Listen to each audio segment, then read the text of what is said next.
So I woke up looking like this. Do you see the glow on my skin? And no, there is no makeup on my face, guys. I am showing you a close-up shot here. And here's my quick DIY that anyone can prepare. About 3 tablespoons of milk. For dry skin, you can add some more milk. And then add about 2 cubes of papaya. We will also add multani mitti or fuller's earth like it's called in English. If you have a powder form at home, you can simply use that.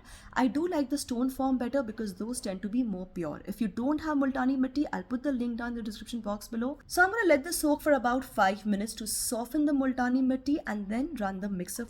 This will give you a beautiful gorgeous paste. Before applying this, I have already washed my face with a cleanser and now I'm using rose water for deep pore cleansing. You can use any brand of rose water. The one that I am using is super affordable. It's an edible quality rose water, so again very pure.